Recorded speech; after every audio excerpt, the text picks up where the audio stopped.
संस्काराच्या पायावरती जीवन मंदिरे उभी राहती, त्याने सहज होती सुखप्राप्ती. आजच्या या आधुनिक युगामध्ये या मोबाईलच्या माहिती आणि तंत्रज्ञानाच्या विश्वामध्ये खरं तर आपल्या या विद्यार्थ्यांना विद्यार्थिनींना असं वेगवेगळं कलेचं शिक्षण जर आपण देऊ शकलो तर निश्चितच आपण या मुलांवरती मुलींवरती चांगले संस्कार हे करू शकतो. म्हणून आजचा हा उपक्रम मी अधिक वेळ न घेता माननीय स्वामी साहेबांना विनंती करतो की आम्हाला आपण अनमोल असं मार्गदर्शन करावं. माननीय स्वामी साहेब. श्री स्वामी समर्थ. उपस्थित सर्वांना नमस्कार. परमपूज्य गुरुमाऊली यांच्या मार्गदर्शनाखाली अखिल भारतीय श्री स्वामी समर्थ गुरुपीठ त्र्यंबकेश्वर यांच्या माध्यमातून आज या ठिकाणी संस्कार एक्सपो या नावाखाली संस्कार आणि संस्कृतीला खतपाणी घालण्याचा कार्यक्रम संपन्न होतो आहे. आणि त्यामध्ये आज सर्वात महत्त्वाचा दिवस शिक्षक मांदियाळी या शीर्षाखाली आज या ठिकाणी संपन्न होतो आहे. या कार्यक्रमाला उपस्थित आत्ताच आपल्याला मार्गदर्शन करून गेलेले सन्माननीय फुलारी सर, डॉक्टर बाबासाहेब आंबेडकर मराठवाडा विद्यापीठाचे कुलगुरू, या जिल्ह्याच्या माध्यमिक शिक्षणाधिकारी लाटकर मॅडम, व्यासपीठावर उपस्थित माझे सर्व कुटुंबीय, स्वामी समर्थ केंद्राचे आमचे दोन्ही पाटील साहेब, एक सहाय्यक आयुक्त अन्न औषधी प्रशासन आणि एक तालुका कृषी अधिकारी आहेत ना, आमचे व्यासपीठावरील ज्यांनी या एक्सपोच्या यशस्वीसाठी अतोनात मेहनत केलेली आहे असे अनेक मान्यवर आहेत. वेळेअभावी सर्वांचं मी नाव घेत नाही, पण त्या सर्वांचं मी या ठिकाणी नामोल्लेख टाळून एकत्रितरित्या त्या सर्वांना वंदन करतो. आणि व्यासपीठासमोर अनेक क्षेत्रातील मान्यवर आहेत. जिल्हा परिषद, खाजगी, निमखाजगीय संस्थेतील शिक्षक, शिक्षिका, पत्रकार आणि अनेक क्षेत्रातील उपस्थित सर्व मान्यवर बंधू आणि भगिनींनो, गुरुपीठाचा हा कार्यक्रम घेण्यामागचा जो उद्देश आहे तो आपणा सर्वांना विदित आहे की ज्या गोष्टीची खरी गरज आता समाजामध्ये आहे आणि फक्त शिक्षक आणि शिक्षिकेवर जबाबदारी सोपून चालणार नाहीये, तर समाजातल्या प्रत्येक घटकांनी या विषयाकडे लक्ष केंद्रित करण्याची गरज निर्माण झालेली आहे. आणि वेळीच आपण काळाची पावलं ओळखली नाहीयेत आणि आपण त्या काळाच्या पावलाप्रमाणे आपण कृती केली नाही तर मात्र समाजाला आणि देशाला फार मोठा धोका निर्माण होण्याची शक्यता आहे. आणि म्हणून परमपूज्य गुरुमाऊलींनी या कार्यक्रमाचं आयोजन केलं होतं. आणि या कार्यक्रमाच्या आयोजनासाठी ज्यांनी ज्यांनी मदत केली, ज्यांनी ज्यांनी प्रत्यक्ष अप्रत्यक्ष हातभार लावला, त्या सर्वांचं मी मनापासून अभिनंदन करतो. कारण हे प्रत्येकाची आता नैतिक जबाबदारी झालेली आहे. आपण आपलं घर, आपली नोकरी, आपला संसार, परमार्थ, प्रपंच हे तर आपण करतच असतो, ह्याच्याबद्दल आपल्याला कोणी काही सांगण्याची गरज राहत नाही. परंतु हे सर्व करत असताना आपल्या मातृभूमीशी, आपल्या संस्कृतीची, आपल्या संस्काराशी आपलं काहीतरी देणं घेणं लागतं. आणि ही टिकून ठेवण्याची आपली प्रत्येकाची जबाबदारी आहे. हे ओळखून आपण सर्वजण काम करताय, त्याच्याबद्दलही मला तुमचं मनापासून अभिनंदन केलं पाहिजे.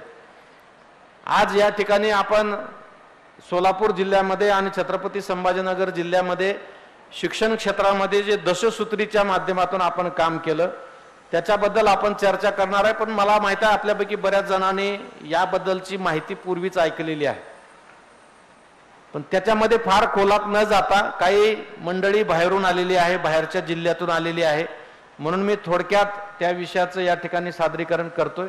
पण तत्पूर्वी आपल्याला गुरुमाऊलींच्या मार्गदर्शनाखाली आताच या ठिकाणी गुरुवंदन अतिशय उत्तम प्रकारे नृत्याच्या द्वारे गुरुर ब्रह्मा गुरुर विष्णूचा श्लोक आपण सातत्यानं घेत असतो.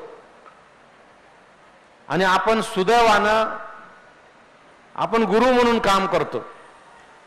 म्हणजे इकडे मी परमपूज्य गुरु माऊलींना वंदन करत असताना मी आपल्या समस्त गुरूंना पण वंदन करतो, ज्याने ज्याने गुरु म्हणून काम केलंय, गुरु क्षेत्रात काम करत आहेत. हे कुणीही नाकारणार नाही की तुम्ही आम्ही आज ज्या ठिकाणी बसलोय ते फक्त आणि फक्त गुरुमुळे बसलोय, हे कुणीही नाकारू शकणार नाही. आणि त्यामुळे त्या गुरूंना मी वंदन करतो.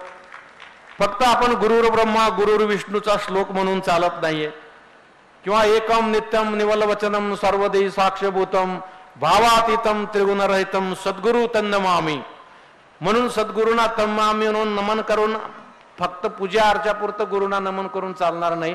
प्रत्येक क्षणाला आपल्याला गुरुला नमन करावं लागतं. आणि म्हणून गुरु किती मोठा आहे हे सांगण्या इतपत मी मोठा नाहीये, कारण गुरुचं वर्णन हे अफाट आहे. प्रत्येक धर्मामध्ये प्रत्येक शास्त्रामध्ये आपल्याला माहित आहे, संत ज्ञानेश्वरांनी ज्ञानेश्वरी लिहित असताना सुरुवातीला गुरुचं काय प्रचंड मोठ्या शब्दामध्ये पण कमी ओळीमध्ये गुरुचं वर्णन करूनच ज्ञानेश्वरी लिहायला सुरुवात केली. आपण स्वामी विवेकानंदांचे गुरु परमहंसांचा नेहमी उल्लेख करतो. रामायण महाभारतातल्या अनेक गुरु शिष्याचं वर्णन आपण आपल्या विद्यार्थ्यांना शिकवत असताना करतो, किंवा एखाद्या भाषणामध्ये आपण करत असतो. द्रोणाचार्याला एकलव्याने कसं गुरु मांडलं आणि गुरु दक्षिणा म्हणून अंगठा कापून दिला. म्हणजे गुरु शिष्य परंपरा किती मोठी आहे हे आपण ताज्या पद्धतीने सांगतो. आतापर्यंत अनेक गुरु शिष्याची उदाहरणं आपण देत असताना अनेक धर्मामध्ये म्हणजे बरेच जणांना असं वाटतं की आता काय गुरुचं महत्व राहिलंय, आता इन्फॉर्मेशन टेक्नॉलॉजीचा जमाना आहे, गुगलवर सर्च केलं की सगळं मिळतंय, आता कोण गुरुला विचारतंय, संस्थेमध्ये खंडीभर प्रॉब्लेम्स आहेत, जिल्हा परिषदेच्या शिक्षकांना किती कामं लावतंय शासन. हे सगळे बोलताना आपण सगळे बोलत असतो, कारण आपण कधी कधी या कामाच्या बोजानं त्रासून गेलेला असतो. हे सर्व एका बाजूने खरं असलं तरी वेद काळापासून ते आजपर्यंत नव्हे आतापर्यंत गुरुचं महत्व हे यत्किंचितही कमी झालेलं नाही. आणि म्हणून मी माझ्या प्रत्येक कार्यक्रमामध्ये सांगतो, अनेक श्लोक संत कबीराचे अनेक दोहे आहेत, संत तुकारामाचे अभंग आहेत, संत ज्ञानेश्वरांनी चांगल्या पद्धतीने गुरुवर लिहिलंय. वीरशैव संप्रदायामध्ये तर अभंग आहे, गुरु थोर म्हणावा की देव थोर म्हणावा, आधी नमस्कार कोणाशी करावा. हे मी अनेक कार्यक्रमामध्ये सांगितलंय की संतांना सुद्धा देवापेक्षाही गुरुला मोठा दर्जा दिलेला आहे. म्हणजे देव कोपला तर गुरुच्या माध्यमातून आपण देवांना शांत करू शकतो, पण गुरु कोपला तर देव सुद्धा शांत करू शकत नाही, हे संतांनी लिहून ठेवलेलं आहे.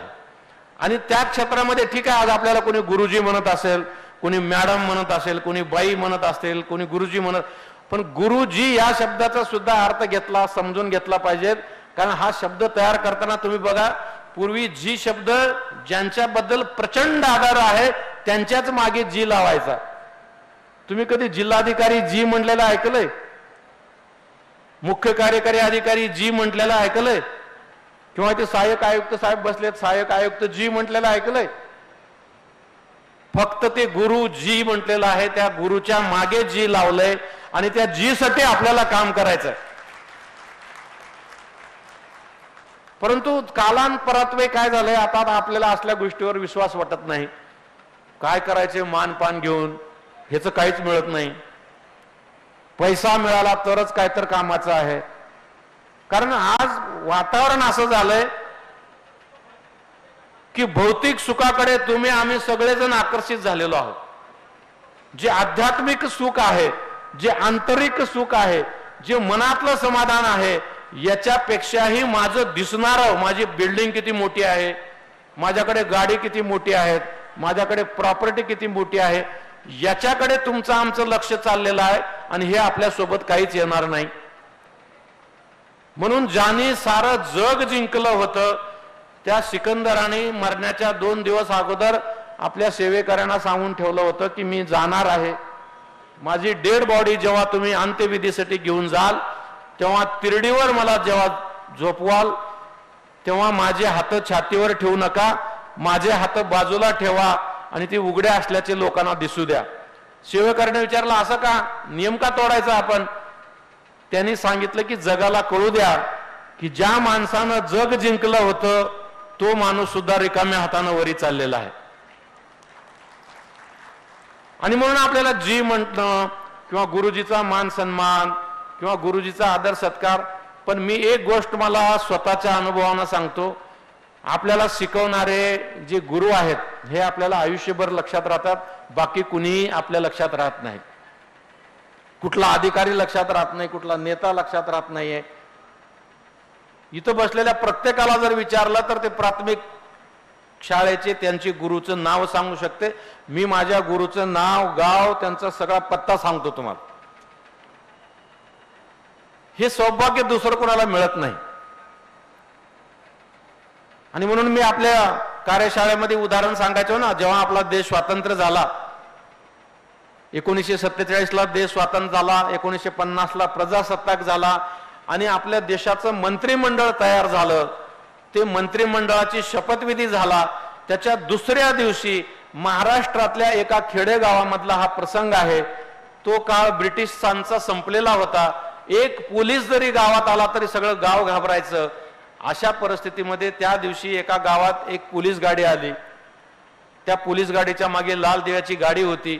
सगळा गाव घाबरून गेला आणि त्याच गावातले एक शिक्षक चष्मा लावून त्यावेळेचा पेपर वाचत बाहेर झाडाखाली बसले होते. ते पण ह्या गाड्या बघून घाबरले, परंतु ते तेव्हा जास्त घाबरले जेव्हा ह्या सगळ्या गाड्या त्यांच्या दारात येऊन उभं राहिल्या. आणि त्या लाल दिव्याच्या कारमधून एक व्यक्ती उतरली आणि ह्या गुरुजींच्या काही लक्षात येण्याच्या अगोदर तार तार चालत ती व्यक्ती जवळ आली आणि ह्या गुरुजींच्या पायावर डोकं ठेवून अश्रूला वाट मोकळी करून दिली. अक्षरशः अश्रूंना त्या गुरुजीचे अंगठे धुतले जात होते. त्या गुरुजींना समजत नव्हता हा काय प्रकार आहे. त्यांनी त्या पाया पडणाऱ्या व्यक्तीला उठवलं आणि विचारलं, अरे बाबा हा काय प्रकार आहे आणि तू कोण आहे?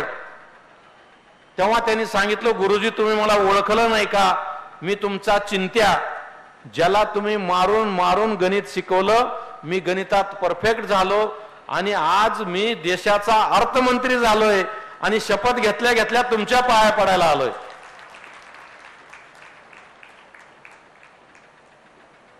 असे शेकडो प्रसंग मी तुम्हाला सांगू शकतो, तुम्हालाही ते माहित आहेत. असे प्रसंग फक्त आणि फक्त गुरुजींच्या वाट्याला येतात. आपल्याला बघा, कधी विमानतळावर, कधी रेल्वे स्टेशनवर, कधी बस स्टँडवर अचानक एखादा व्यक्ती येतो आणि आपल्या पाया पडतो आणि म्हणतो, सर गुरुजी तुम्ही मला शिकवलंय, मी आज ह्या पदावर काम करतोय, माझी इंडस्ट्री आहे, मी उत्तम खेळाडू आहे, येऊ आहेत. किती बरं वाटतं. ते जे समाधान आहे ते पैशाच्या रूपामध्ये किंवा पैशाची तुलना करून चालत नाही, त्याची उपमा होत नाहीये. परंतु आज त्याचं श्रेय आपण कमी केलेलं आहे, समाजानं कमी केलेलं आहे. त्याच्यामुळे आपल्या मनामध्ये गुरुबद्दलची नकारात्मक भावना आपणच तयार करायला लागलोय. आणि म्हणून गुरु या संज्ञेला, म्हणजे बाकी सगळे जे करतात ते नोकऱ्या करतात, पण गुरुजी हा कधीच नोकरी करत नाही. गुरुजी हा समाज घडवत असतो, गुरुजी हा देश घडवत असतो. मग का बरेच जण म्हणतात, तुम्हाला सांगायला का लागले, तुम्हाला भाषणात बोलायला का लागले, आम्हाला किती ताप आहे, येऊन बघा. गावापासून नोकरी लांब आहे, पगार वेळेवर होत नाही, संस्था चालक नीट वागवत नाही. अडचणी कुणाला नाही आहेत. अडचणी प्रत्येक व्यक्तीला, मनुष्य म्हणून जन्माला आल्यानंतर. म्हणून संत रामदासाने म्हणले, जगी सर्व सुखी असा कोण आहे, विचारोने मना तूच पाहे. चटके सगळ्या ठिकाणी मिळतात. म्हणून तर बहिणाबाईने कविता लिहिली, अरे संसार संसार जसा तवा चुल्यावर, आधी हाताला बसते चटके मग मिळते भाकर. आणि म्हणून या गुरूंच्या चरणी सुरुवातीला मी नतमस्तक होऊन आपला जो कार्यक्रम, ज्याच्यासाठी गुरु माऊलींना वाटलं की फक्त संभाजीनगर किंवा फक्त सोलापूर जिल्ह्यातल्या शिक्षकापर्यंत नाही, मराठवाड्यातल्या प्रत्येक शिक्षकापर्यंत, महाराष्ट्रातल्या प्रत्येक शिक्षकापर्यंत हा दशसूत्री कार्यक्रम गेला पाहिजेत. आणि म्हणून खरं म्हणजे या कार्यक्रमाचं आयोजन या ठिकाणी झालेलं आहे. आता दशसूत्रीवर तुम्ही बराच वेळेस ऐकलेलं आहे, त्याच्यामुळे मी त्याच्या खोलात आज जात नाहीये. परंतु काही गोष्टी ज्या शिक्षण विभागामध्ये आपण केल्यात त्याच्यामुळं तुम्ही जे काम केलंय त्याच्यामुळं तुमचं अभिनंदन आहे, तुमचं शुभेच्छा तुम्हाला आहेत. तुमच्यामुळंच समाज घडतो आहे. आतापर्यंत शिक्षण विभागामध्ये जे येतात समोर दिसत आहेत स्क्रीनवर, मी प्रत्येक ठिकाणी वेगवेगळ्या उपक्रमाच्या माध्यमातून हे उपक्रम राबवलेत. आणि सोलापूरला स्वच्छ शाळा सुंदर शाळा हे जे अभियान मी राबवलं ते लोकवर्गणीतून 17 कोटी रुपये मी गोळा केले होते, जमा केले होते. आणि 2600 शाळा स्वच्छ सुंदर केल्या होत्या. त्याच्यानंतर शासनाकडे याचं सादरीकरण झालं आणि शासनाने तो GR लागू केला. आणि आज तुम्ही त्या स्पर्धेमध्ये भाग घेता आणि तुमच्या शाळेला करोडो रुपयाचं बक्षीस मिळतंय. त्याचा शुभारंभ आम्ही केला होता सोलापूरमध्ये. कोरोनामध्ये सगळ्या राज्यातल्या शाळा बंद होत्या, ऑनलाईन शाळा सुरू होत्या, पण मी सोलापूरला एकही दिवस शाळा बंद होऊ दिली नाही. झाडाखाली आणि पारावरची शाळा हे नाव देऊन आम्ही तिथं शाळा सातत्यानं चालू ठेवल्या होत्या. शिक्षक शिक्षकांचं ज्ञान वाढावं, त्यांचं मराठीचं ज्ञान वाढावं आणि त्यांच्याकडून शिक्षण क्षेत्राची सुधारणा काय करता येईल याच्यासाठी आम्ही निबंध स्पर्धा घेतली. पूर्वी आपल्याकडे शाळेमध्ये गाणे गायचे, बालगीतं, भावगीतं, बडबड गीतं, भक्तिगीतं, आणि त्याच्या माध्यमातून विद्यार्थ्यावर संस्कार व्हायचे. ते आता बंद झाले. आणि शाळेतले खरा तो एकची धर्म जगाला प्रेम अर्पावे, किंवा जाता तरी सुखे जा येता तरी सुखे या, दारास नाही झोपडीस नाही दार माझ्या, खरा तो एकची धर्म जगाला प्रेम अर्पावे सारखे गाणे बंद झाले. आणि मग मुलं चोली के पीछे क्या है आते क्या खंडाला हे गाणे म्हणायला सुरुवात केली. आणि म्हणून आम्ही गीत मंचची स्थापना करून ते परत शाळेमध्ये सुरू केले. शिक्षकांचे प्रबोधन शिबिर घेतले. शिक्षकाने लिहिलेल्या ग्रंथाची ग्रंथ प्रदर्शनी लावून त्यांना व्यासपीठ उपलब्ध करून दिलं. वेगवेगळ्या सांस्कृतिक कार्यक्रमाच्या स्पर्धेच्या माध्यमातून परत शिक्षकाने विद्यार्थ्यांना या प्रभावात आणलं. वाचन बंद झालं होतं विद्यार्थ्याचं, पालकांचं आणि शिक्षकाचं, म्हणून वाचाल तर वाचाल हा कार्यक्रम घेतला. आणि दशसूत्री हा कार्यक्रम मात्र ह्या सगळ्या कार्यक्रमाचा कळस ठरला. आणि त्याच्या माध्यमातून आज प्रचंड प्रमाणामध्ये विद्यार्थ्यांमध्ये बदल होतोय. एकट्या संभाजीनगर जिल्ह्यामध्ये दीड वर्ष हा कार्यक्रम राबवला तर आपल्या जिल्ह्याची वाचन क्षमता, विद्यार्थ्याची वाचन क्षमता 29व्या नंबरहून 9व्या क्रमांकावर आली. आणि त्यामुळे मुख्यमंत्री महोदयाच्या हस्ते सत्कार पण झाला माझा. तो सत्कार तुमच्या सगळ्या शिक्षकाचा होता, शिक्षण क्षेत्राचा होता. आणि ह्या कार्यक्रमाच्या माध्यमातून आता दशसूत्री हा जो कार्यक्रम आपण घेतोय त्याच्याकडे आपण थोडक्यात वळूया, कारण आपल्या समोर खूप आव्हानं आहेत. एक तरी आता ज्या पद्धतीनं झपाट्यानं बदल होतोय, तुम्हाला सगळ्याला माहित आहे, तुम्ही तज्ज्ञ आहात सर्व. पूर्वी समाज बदलायला 20 वर्ष जो कालावधी लागला तेवढा समाज आता 2 वर्षात बदलला आहे. मग चांगल्या गोष्टी असतील की वाईट गोष्टी असतील, प्रचंड गती झालेली आहे. प्रचंड स्पर्धा प्रत्येक क्षेत्रामध्ये वाढलेल्या आहेत.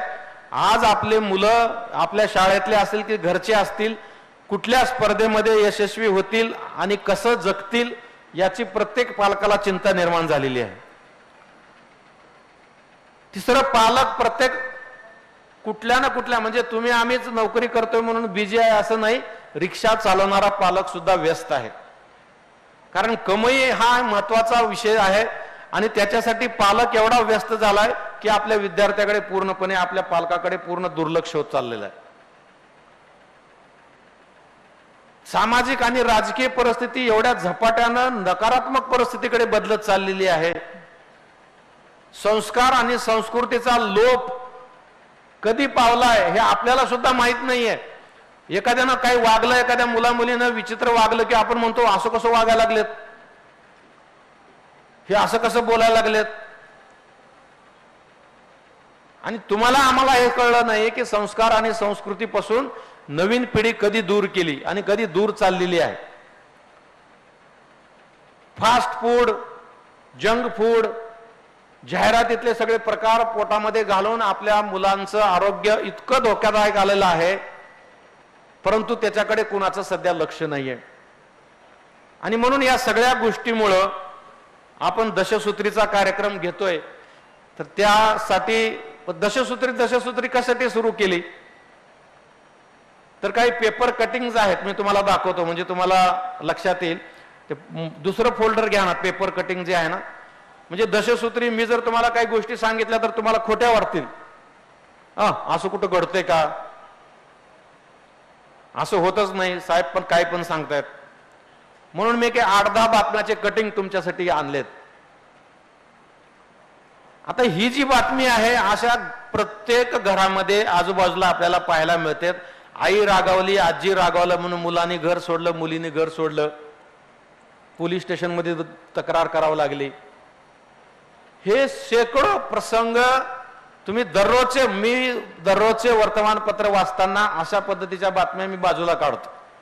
तुम्ही बघा आता उद्यापासून. आपण फार निरागसपणे पेपर वाचतो, आपल्या इंटरेस्टची काही बातमी असेल तर खोलात जातो, नाही तर आपण पेपर बाजूला ठेवून देतो. पण अशा बातम्या दररोजच्या पेपरमध्ये तुम्हाला अर्धा वाचायला मिळतील. नेक्स्ट. आता आईने रागावलं, वडिलांनी रागावलं म्हणून पूर्वीच्या काळामध्ये कुठल्या मुला मुलीने घर सोडल्याचं आपल्या ऐकवत नाही, किंवा आपण कधी तसा विचार केला नाही आपल्या काळामध्ये. पण आज सर्रास जोरात बोललं आई वडिलांनी तरी मुलं घर सोडून चाललेत किंवा नको ते पावलं उचलायला लागलेत. याच्यासाठी आई वडिलांनी जन्म दिलाय का मुलांना? नेक्स्ट. पण आईने मोबाईल न दिल्याने अल्पवयीन मुलीची आत्महत्या तर इतक्या प्रचंड प्रमाणामध्ये वाढल्यात. तुम्हाला जर मी आकडेवारी सांगितली तर एक तर तुम्हाला ते खरं वाटणार नाही, आणि वाटलं तर मन अतिशय खिन्न होईल, म्हणून मी तुम्हाला आकडेवारी सांगत नाही. खालची बातमी बघा. ऑनलाईन गेमसाठी डोके भिंतीवर आपटून आईचा खून. नेक्स्ट.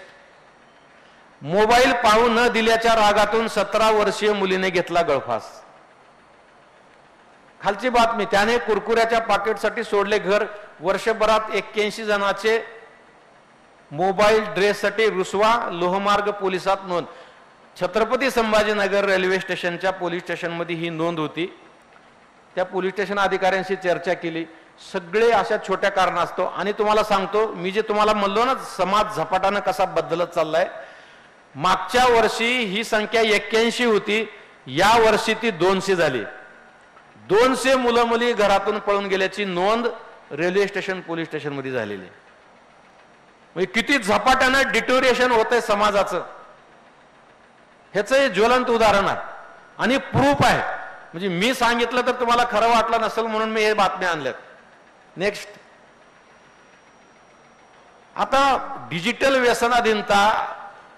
6 महिन्याचं बाळ सुद्धा मोबाईल दिल्याशिवाय दूध पित नाही.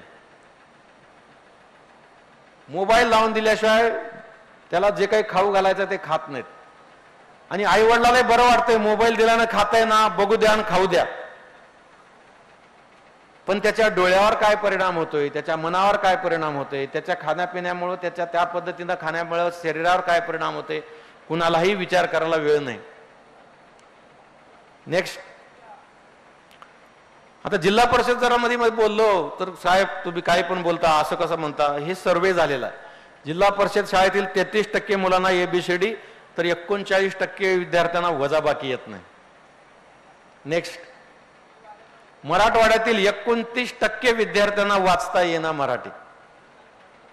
ही परिस्थिती आहे. एका बाजूला संस्कार संस्कृतीपासून मुलं दूर गेल्यामुळे काय करतायत हे एक चित्र आहे, आणि दुसऱ्या बाजूने इतकी प्रचंड शिक्षण विभागाची फौज असताना शाळेतल्या विशेषतः ग्रामीण भागातल्या विद्यार्थ्याची काय अवस्था आहे हे या बातमीतून आपल्याला कळेल. कसे टिकतील हे स्पर्धेमध्ये. नंतर आरोग्याच्याकडे वळूया. 9 वर्षाच्या मुलीचा हार्ट अटॅकने मृत्यू. ही राजस्थान मधली बातमी आहे, पण मागच्या 1 वर्षामध्ये आपल्या जिल्ह्यात आणि जालना, बीड, धाराशिव जिल्ह्यामध्ये या घटना घडल्यात. वय वर्ष 13 ते 19 मध्ये अनेक मुला मुलीचा हार्ट अटॅकने मृत्यू झालाय. या जिल्ह्यात मी सांगतो तुम्हाला, शाळेमधल्या 40% मुलांचे BP वाढलेत. हे सगळे जंक फूड आणि फास्ट फूड खाऊन. आम्ही प्रत्येक शाळेमध्ये डॉक्टरांच्याकडून आरोग्य समुपदेशन कार्यशाळा घेतल्या. मी काही शाळेमध्ये गेलो होतो.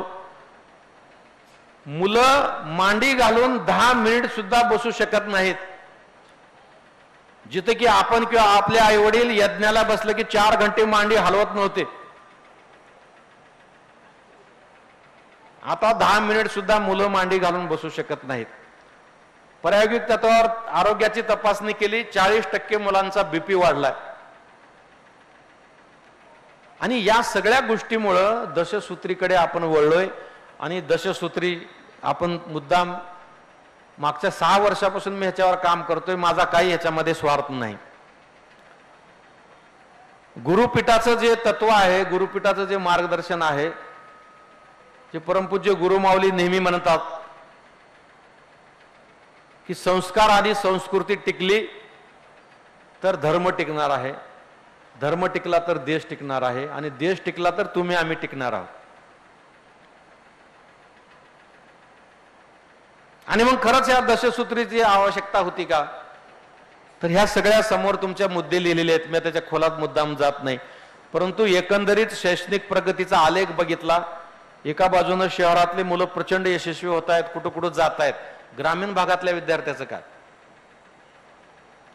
ग्रामीण भागातला विद्यार्थी फार फार गावातून तालुका लेवलवर येतो, आई वडिलांनी थोडी मेहनत केली असेल तर जिल्हा पातळीवर येतो. पुढे काय? राज्य पातळीवर आणि देश पातळीवर जाणाऱ्या मुलांची संख्या ग्रामीण भागातली खूप कमी आहे. आपल्या जुन्या अध्यापन पद्धतीमुळं आता देशामध्ये, जगामध्ये टेक्नॉलॉजीमुळे शिकवण्याच्या इतक्या प्रचंड पद्धतीत बदल झालाय, तरी आपण आणखी त्याच पद्धतीने शिकवतो. साचेबद्ध शिक्षण पद्धती राहिलेली आहे. संस्कार आणि संस्कृतीपासून मुलं दूर चाललेत, हे तर आता आपण बोललेलोच आहे. देशप्रेम, मातृभक्ती, ह्या गोष्टी तर आता पूर्ण इतिहास होत चाललेत. पूर्वी महाविद्यालयामध्ये मुलीची छेडछाड व्हायची, आता शाळेमध्ये व्हायला लागलेले. आणि या सगळ्या गोष्टीमुळं भविष्यवेधी शिक्षण जर आपल्याला द्यायचं असेल तर फक्त अकॅडमिक शिक्षण देऊन आणि अकॅडमिक शिक्षणामध्ये 100% मार्क मुलांना घ्यावा असा अपेक्षा जर आपण करत असो तर ती आपली फार मोठी चूक होणार आहे.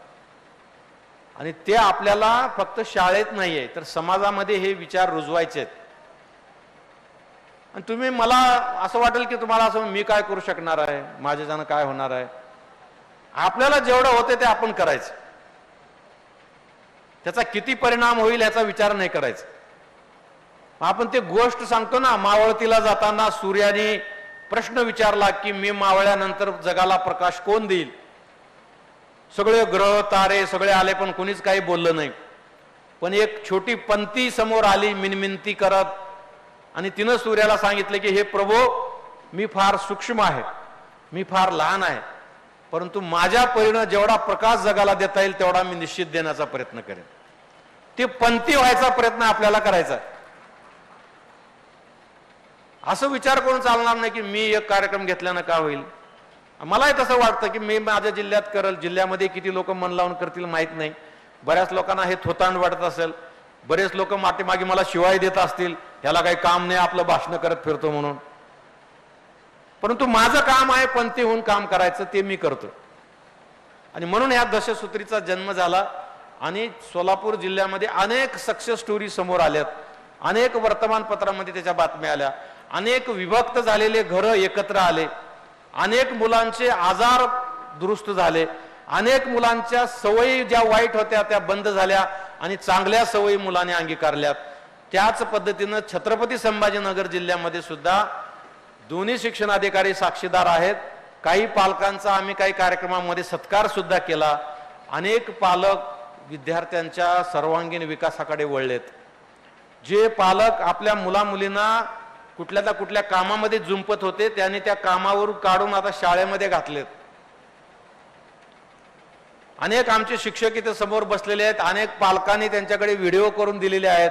ते कोण जिल्हाधिकारी आले आम्हाला त्यांचं नाव माहित नाही, परंतु त्यांनी दशसूत्री राबवल्यामुळं आमच्या शाळेतच नाही तर आमच्या गावामध्ये सुद्धा सकारात्मक बदल झालाय असं लोकांनी रेकॉर्डिंग करून पाठवलेलं आहे. मला काही निवडणुकीला थांबायचं नाहीये, मला काही त्याची काही प्रसार करायची नाहीये, म्हणून ते काही मोठ्या प्रमाणामध्ये व्हायरल झाले नसले तरी त्या व्हिडिओ क्लिप शिक्षण विभागाकडे आहेत. नेक्स्ट. आता हे दशसूत्रीची निर्मिती काही मी एकट्याने केली नाही किंवा मला रात्री स्वप्न पडलं म्हणून सकाळी उठून 10 मुद्दे लिहिला असं नाहीये. तुमच्यासारख्या अनेक लोकांशी चर्चा केलेली आहे.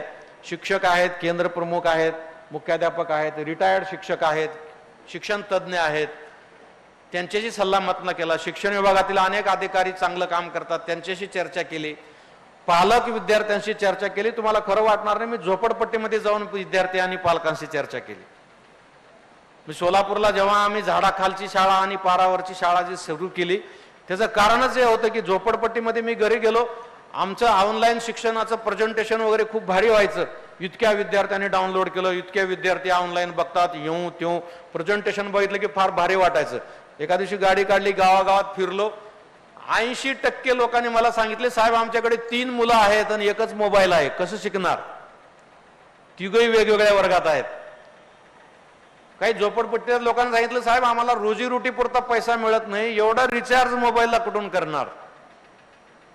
आणि त्यांचे हे प्रश्न लक्षात आल्यामुळं मी ऑनलाईन शिक्षण माझ्या जिल्ह्यात बंद करून झाडाखाली, पारावारी, मस्जिद पैताप, जिथं जिथं जागा उपलब्ध आहे, मंगल कार्यालय, लांब लांब विद्यार्थी बसवले 5-5 फुटावर. कोरोनाचा कुठल्याही नियमाचा भंग होऊ दिला नाही आणि कुठल्याही शिक्षक शिक्षिकेला कोरोना पण होऊ दिला नाही, पण शाळा मात्र आमच्या चालू ठेवल्या. आणि ह्या सगळ्या सल्लामसलत मधून ही दशसूत्री तयार झाली. आता काय दशसूत्रीमध्ये तुम्हाला सगळ्यालाच माहिती आहे. ही जी 10 मुद्दे आहेत, गुणवत्तापूर्ण शिक्षण आपण ऑलरेडी देतो, पण त्याच्यावर थोडं फोकस करायचं आहे. स्पर्धाक्षम विद्यार्थी घडवणे, आरोग्यक्षम विद्यार्थी घडवणे, संस्कारक्षम विद्यार्थी घडवणे, IT इन्फॉर्मेशन आणि टेक्नॉलॉजी क्षम विद्यार्थी घडवणे, कौशल्यपूर्ण आणि स्वावलंबित विद्यार्थी घडवणे, आनंददायी, नाविन्यपूर्ण व रचनात्मक शिक्षक पद्धतीमध्ये करून ते रुजवणे, मुलींची सुरक्षितता, महिला सन्मान, आत्मविश्वास जागृती करणे, स्व अभिव्यक्तीस प्रोत्साहन देणारं शिक्षण देणे किंवा मुलांचे सुप्त गुण शोधून त्याला खतपाणी घालणं. एकामध्ये सुप्त गुण असेल तर ते दाबून द्यायचं, दुसरं काय तर कर म्हणून आग्रह करायचं, मुलगा कधीच यशस्वी होणार नाही. आणि 10वा मुद्दा शिक्षकासाठी ठेवला होता की नव शिक्षण पद्धती अवलंब करायचं, अपडेटेड राहायचं. अनेक शहरांमधल्या शाळेमध्ये काल काय संशोधन झालंय ते शिकवलं जातं, कालपर्यंत जगामध्ये काय घडामोडी झाल्या ते शिकवलं जातं. आपण मात्र आपल्या बालभारतीच्या किंवा NCERTच्या पुस्तकात जे आहे तेच शिकवतो. कसं कॉम्पिटिशनला आपले मुलं पात्र होतील? आणि म्हणून या 10 मुद्द्यामध्ये आता गुणवत्तापूर्ण शिक्षण मध्ये मी बोलणार नाही. तुम्हाला PGI, न्यास मूल्यांकन, गुणवत्तेला प्राधान्य, अध्ययन निश्चिती, स्तर निश्चिती, ह्या सगळ्या गोष्टी तुम्हाला माहित आहेत. रोज तुमचे BO, केंद्र प्रमुख बैठका घेतात, त्याच्यामध्ये तुम्ही काम करताय. पण आपल्याला थोड्या वेगळ्या पद्धतीनं दशसूत्रीमध्ये आम्ही सांगतोय की गुणवत्तापूर्ण शिक्षण देत असताना तुम्ही सगळ्या गोष्टी तुम्ही चांगल्या पद्धतीने करत असता, तरी सुद्धा एक थोडं वेगळं फोकस त्याच्यामध्ये करून मुलाकडून घोकमपट्टी करून न घेता, मी अनेक विद्यार्थी बघितलेत, तोंडपाठ असते परीक्षामध्ये, IGTs उतरवतात, पण दुसऱ्या वर्षीचा वर्ग सुरू झाला की ते सगळं सपाट झालेलं असतं. पुढे तोंडपाठ आणि मागे सपाट हे निश्चित आहे. त्याच्यामुळे जे आपण त्यांना शिकवतोय ते त्यांना किती समजतंय आणि त्यांना आयुष्यभर कसं लक्षात राहतंय, ह्या गोष्टी शिक्षकांनी आणि पालकांनी सुद्धा बघण्याची गरज आहे. म्हणून तो एक मुद्दा घेतला होता. दुसरा मुद्दा स्पर्धाक्षम विद्यार्थी तयार करणे. आता तुमच्या आमच्याकडचे विद्यार्थी MPSC असेल, UPSC असेल, भाभा रिसर्च असेल, टाटा इन्स्टिट्यूट असेल, NDA असतील, या सगळ्या एक्झामची तयारी कधी करतात? ग्रॅज्युएशन झाल्यानंतर. तुम्ही जर UP, MP, बिहार या राज्यामध्ये जर गेलं तर तुम्हाला लक्षात येईल 5वी पासून तिथं कॉम्पिटेटिव्ह एक्झामची तयारी सुरू करतात. आणि आपण म्हणतो महाराष्ट्रामध्ये की सगळे IAS IPS तिकडचेच येतात, आपल्या राज्यातले का नाहीत? आता आपल्या राज्यातले 5-10% येत आहेत, परंतु आता सुद्धा मॅक्झिमम टक्का हा बाहेरच्या राज्यातला आहे. त्याचं कारण हे आहे की ग्रॅज्युएशन झाल्यावर ह्या परीक्षेची तयारी करून होत नाही. आणि म्हणून आता 5वी पासून 4थी पासून ह्या विद्यार्थ्यांची तयारी, म्हणून त्याच्यामध्ये काही मुद्दे दिलेले आहेत मी की काय काय करायचं, की जे शिष्यवृत्ती परीक्षा द्यायला लावणं, नवोदय विद्यालयाचे आहे, प्रज्ञाशोध आहे, NTS आहे, सगळ्या परीक्षेला आपल्या मुलांना बसू द्यायचं, पास हो किंवा नाही हो. छोटे छोटे समाज सुधारकांचे पुस्तकं द्यायचं, सामान्य ज्ञानची तयारी करून घ्यायची, चर्चासत्र, व्याख्याने. फक्त आपण सकाळी असेंब्लीला जमा होतो, जनगणमन म्हणतो, राज्यगीत म्हणतो आणि सोडून देतो. किंवा काही शाळेमध्ये काही उपक्रम होतात, काही ठिकाणी पेपर वाचतात, काही ठिकाणी कुणाचा बर्थडे असेल तर फुल देऊन साजरा करतात.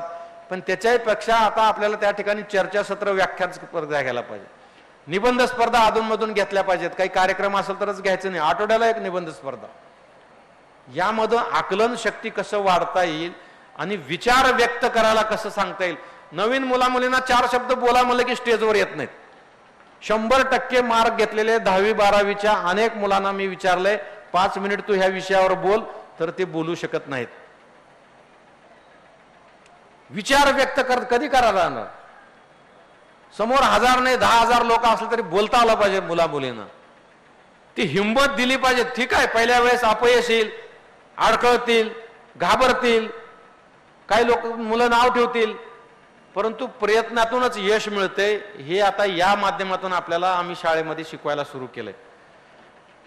त्याच्यानंतर तिसरा विषय होता आरोग्यक्षम विद्यार्थी घडवणे. मी फक्त 2-2 मिनिटात घेतोय, कारण आपल्यापैकी बऱ्याच जणांनी कार्यशाळा ऐकलेली आहे. 3 तासाचा हा विषय आहे आणि 3 तासामध्ये एकही शिक्षक जागचा उठलेला नाहीये.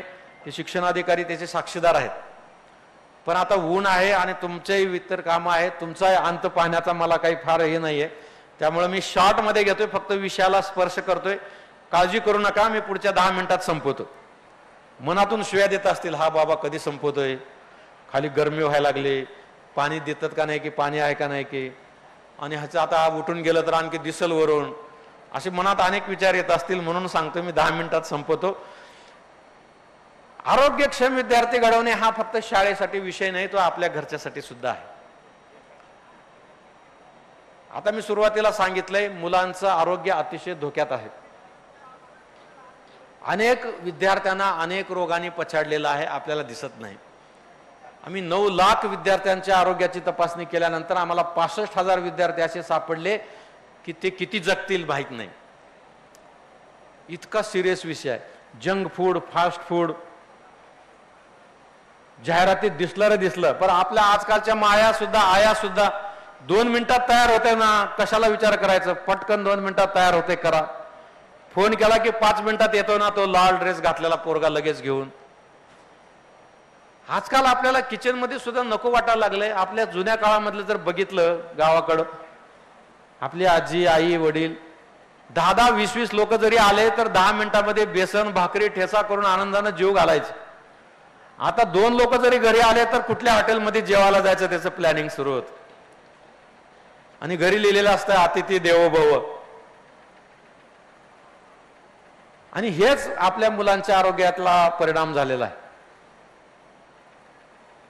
आणि म्हणून या सगळ्या आधुनिक पदार्थापासून मुलांना कसं दूर घेऊन जाता येईल, स्वच्छतेची जबाबदारी ना त्यांच्यावर कसं सोपवता येईल, हात धुणे, हे छोट्या छोट्या गोष्टी, आरोग्यावर आपल्या शाळेत साप्ताहिक मासिक लावणे, फूड संदर्भात जनजागृती करणे. मी अनेक मुख्याध्यापकांना चॅलेंज दिलेलं आहे की तुमच्या शाळेच्या इंटरव्हल मध्ये मला बोलवा, तुमच्या शाळेच्या गेटवर मी उभं राहतो आणि कुणाच्या डब्यात काय आहे मी तुम्हाला सांगतो. कारण ज्यांच्या डब्यामध्ये भाजी, पोळी, भाकरी राहते ते मुलं कुठेतरी दूर बसून डब्बा खात असतात, आणि ज्यांच्या डब्यामध्ये पिझ्झा, बर्गर, नूडल्स, पावभाजी, आमकं डमकं, ते सगळे एकत्र, कारण ते स्वतःला स्टँडर्ड समजतात, त्यांचे आई वडील बी स्वतःला स्टँडर्ड समजतात. पण ते खाल्ल्यानं त्या मुलांच्या आरोग्यावर काय व्हायला लागले ना त्या मायबापाला माहित नाही, ना तिथल्या शिक्षक शिक्षिकेला माहित. म्हणून आता आपल्याला जुन्या पदार्थाकडे आपणच वातावरण खराब केलेलं आहे. आपल्याला जर नारळ पाणी पिलं तर काय नारळ पाणी प्यायला लागले, ताक पिलं तर काय ताक प्यायला लागलंय असं वाटतं. पण तेच जर एखादी जाहिरातीतल्या बाटलीतलं पेय ते जाहिरातीत येणारं पिलं की हा हे भारी आहे वाटतं. आणि त्याच्यामुळं प्रत्येक आई वडिलांनी आणि प्रत्येक शिक्षक शिक्षिकेने आपल्या घरच्या, मी अनेक माझ्या कार्यशाळेमध्ये सांगितले,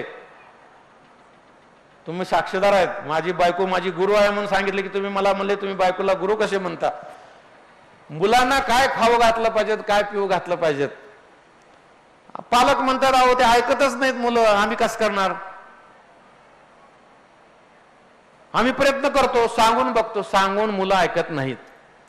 त्यांना भविष्याचं लक्षात येत नाहीये, त्यांच्या आरोग्याबाबत त्यांना लक्षात येत नाही. बाजूचा मुलगा, बाजूची मुलगी ते खातो पितो ना, मलाही तेच पाहिजे. पण माझ्या सौभाग्यवतीनं माझ्या मुलींना या पदार्थापासून कायम दूर ठेवलेलं आहे आणि तिचं क्रेडिट ते आहे.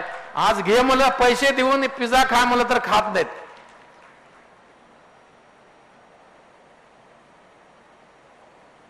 हे आरोग्यक्षम विद्यार्थी घडवणे, ही मुलं उद्या देशाचे भवितव्य आहे.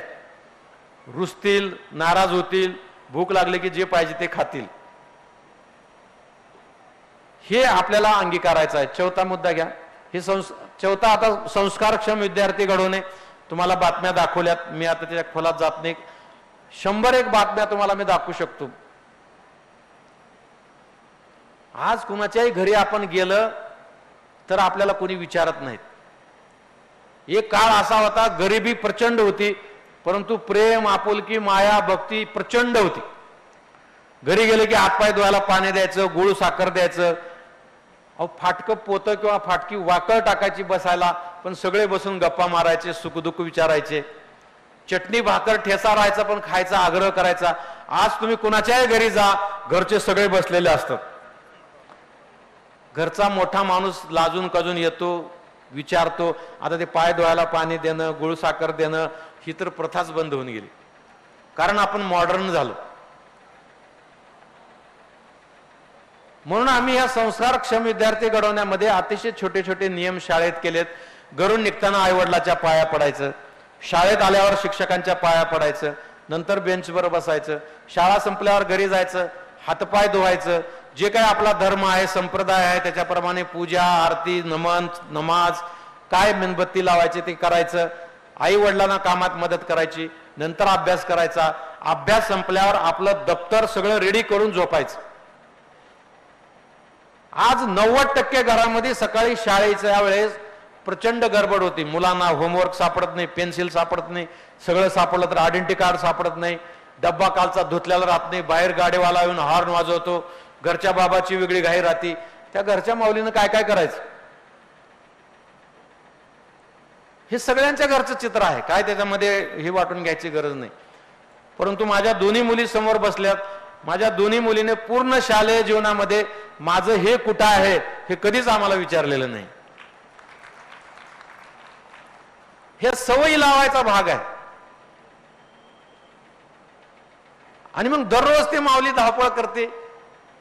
कधी मग काय विषय राहतो, मग शाळेत गेल्यानंतर मग शाळेतून फोन येतो, तुमच्या मुलाचा आयडेंटिटी कार्ड राहिलेला आहे, त्याला आम्ही गेटवर उभं केलेलं आहे. हे संस्कार जे आहेत त्यामध्ये, ज्या ह्या संस्कारक्षम मुद्द्यामध्ये आपण घेतलेले आहेत, हे सगळे मुद्दे आपल्याला जाणीवपूर्वक घरी आणि शाळेमध्ये, यामध्ये वडीलधाऱ्यांचा, गुरुजनांचा आदर. अहो, आता गुरुजींच्या समोर सिगारेट बिडी ओढणारे पोरं बघतोय मी. मला आठवतंय आमच्या लहानपणी समोर गुरुजी दिसले तर समोर जायची हिंमत व्हायची नाही, आम्ही रस्ता बदलायचो किंवा सरळ घरी जाऊन बसायचो. धाक होता. आजकाल आई वडिलांनी पण लाड केलेत. एखाद्या शिक्षकाने किंवा गुरुनी शाळेत मारलं तर पोरग घरी आला तर लगेच आई वडील भांडायला चाललेत शिक्षकांना, माझ्या पोराला का मारले. आपल्या काळामध्ये किंवा माझ्या काळामध्ये जर गुरुजींनी मारलं असतं आणि घरी जाऊन आम्ही सांगितलं असतं 2 मारले तर 4 मारायला पाहिजे होते म्हणते. त्या गुरुजीला सांगतात, गुरुजी तुम्ही कमी मारलं माझ्या पोराला, आणखी ह्याला बदलून काढा. म्हणून लोक घडले. आजकाल इथं जिल्हाधिकारी म्हणून काम करताना माझ्याकडे पालक आले होते. त्या शाळेमध्ये असं झालं, त्या शाळेमध्ये शिक्षकांना असं केलं, त्या शाळेमध्ये शिक्षक. मी त्या पालकांची फार खरडपट्टी करून पाठवली. त्यांनाच ती तक्रार फाडायला लावली मी. तुम्हाला जर तुमची मुलं एवढे लाड प्यारा वाटतात तर घरात ठेवा, एसी मध्ये बसवा आणि मोठं करा तसंच. कारण आई वडिलांनी आणि गुरुजींनी चापट मारल्याशिवाय, पूर्वी म्हणायचे छडी लागे छमछम विद्या येई घमघम, हे पण आता मुलांना ह्या संस्कारक्षम मध्ये शिकवलं पाहिजे. पुन्हा आई वडिलांना कामात मदत करायचं कमीपणा वाटतोय. आवाज अनेक विद्यार्थ्यांचं शेती उजाड झाली पण शेतीत जाऊन आई वडिलांना मदत करत नाहीत. देशभक्ती फक्त डीपी आणि स्टेटसवर असते. तिरंगा लावला म्हणजे देशभक्ती झाली. परवा मागे इथं युद्ध सदृश परिस्थिती निर्माण झाली होती. अनेक गोपनीय मेसेज आम्हाला यायचे. जिल्हा सुरक्षित ठेवण्यासाठी आम्ही अनेक उपाययोजना केल्या. शहराची लाईट, पूर्ण जिल्ह्याची लाईट बंद करायची एक दिवस आमचं प्लॅन झालं होतं की एक सुद्धा लाईट चालू ठेवणे, कारण वरून बॉम्ब वर्षा होण्याची शक्यता असते लाईट चालू असला तर. त्याची तयारी मग तेवढ्यात सूचना आल्या की आता थांबवा, युद्ध परिस्थिती निथळलेली आहे. त्यावेळेस कदाचित युद्ध झालं तर रक्त लागेल म्हणून आम्ही ब्लड डोनेशन कॅम्प ठेवला होता. प्रचंड प्रसिद्धी केली होती. 40 लाख लोकसंख्या जिल्ह्याची आहे. शहरामधल्या 15 लाख लोकांच्या मोबाईलला तिरंगा डीपी दिसत होता, परंतु रक्तदान शिबिराला फक्त 40 लोक आले होते. ह्याला म्हणतात देशभक्ती. फक्त स्टेटसला आणि डीपीला एखादे फोटो ठेवणं किंवा आईवडिलांचा फोटो ठेवणं किंवा त्यांच्या तेरवीला मोठे कार्यक्रम करणं म्हणजे संस्कार आणि संस्कृती नाही आहेत. आपल्या राज्यात नव्हे, आपल्या जिल्ह्यामधल्या वृद्धाश्रमाची संख्या दिन दुगणी रात चौगुणी वाढायला लागलेली आहे.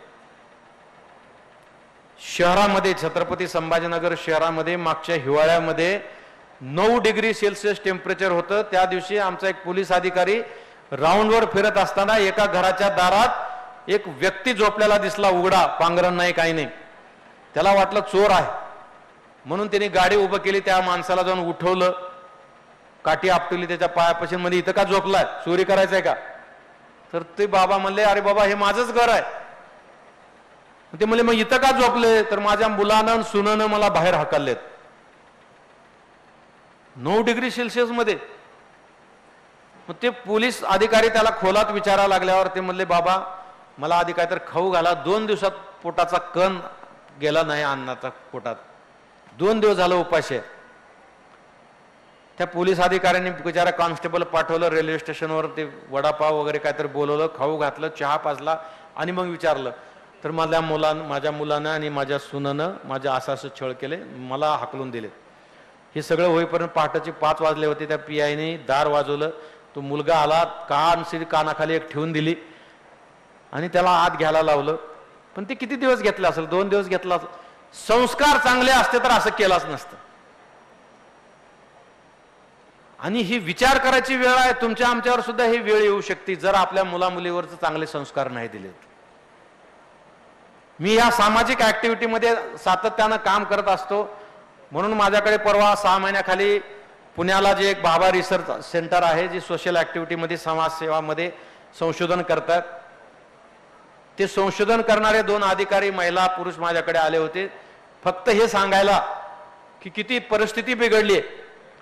आणि त्यांनी मला सांगितलं की सर, जे आपल्याकडे विवाह होतात, संशोधन केलेलं आहे ना, हवेतल्या गोळ्या म्हणजे हवेत गोळीबार 4 ठार असं नाही.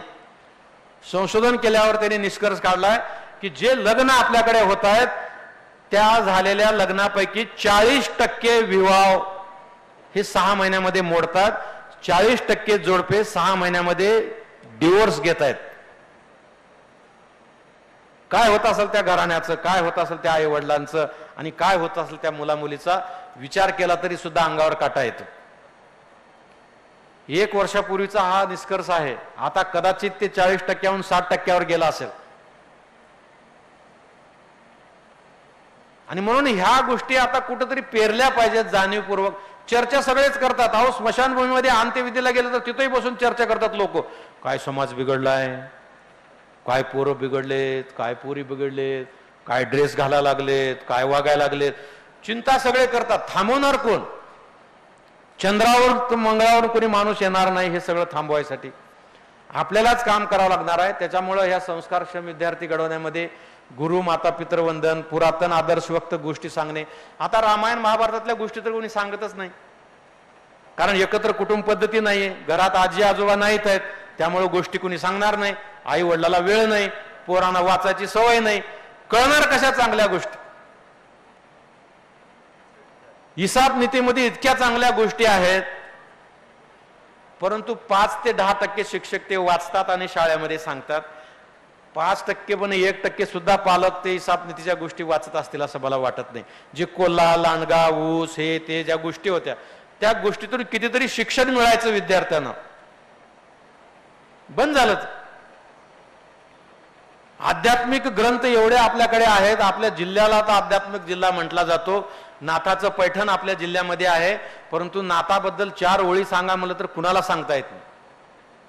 म्हणून मी आता इथं जिल्हाधिकारी असताना पैठणवर एक चित्रफित बनवली, ते आता अंतिम टप्प्यात आहे. 4-2 दिवसामध्ये ते काम संपल्यानंतर ते मी रिलीज करणार आहे. आपल्या जिल्ह्यातल्या तर लोकांना माहित असलं पाहिजे नाथाचं काय कर्तृत्व आहे. ज्ञानेश्वरीच्या बाबतीमध्ये म्हटलं जातं, एक तरी ओवी अनुभवावी. ज्ञानेश्वरातली एक ओवी आपल्याला अनुभवली तर आपल्या जीवनाचं कल्याण होणार आहे. मग मला सांगा, आपण सगळी ज्ञानेश्वरी अनुभवली तर काय होईल. पण दुर्दैवानं ज्ञानेश्वरी, भगवद्गीता, तुकारामाची गाथा हे फक्त आध्यात्मिक कार्यक्रमातच वाचली जाते. इतर वेळेस कोणी वाचत नाही, त्याच्यावर चिंतन मनन करत नाही. आणि मग मस्त घरामध्ये मखमली कापडात ते ग्रंथ बांधून ठेवतात, हळद कुंकू लावून त्या ग्रंथाची पूजा करतात.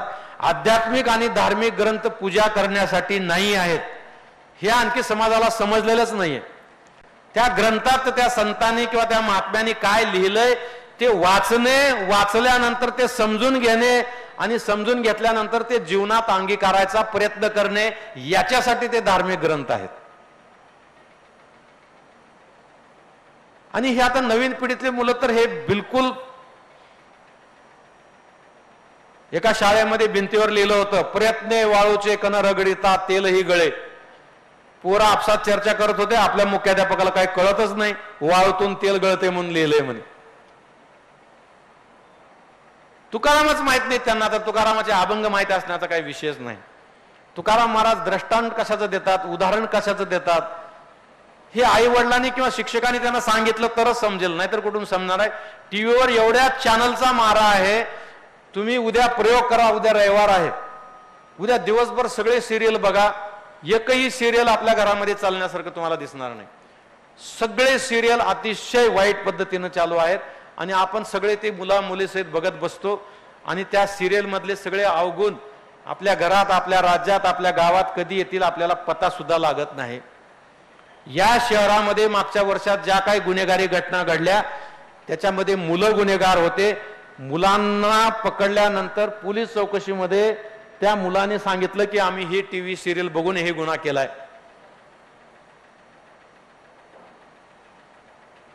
अनेक टीव्ही सिरियल चांगले, संत आपल्या स्वामी समर्थावर सिरियल आहे, भगवान श्रीकृष्णावर चालू आहेत, ज्ञानेश्वरीवर सिरियल चालू आहेत, ज्ञानेश्वराच्या जीवन चरित्रावर.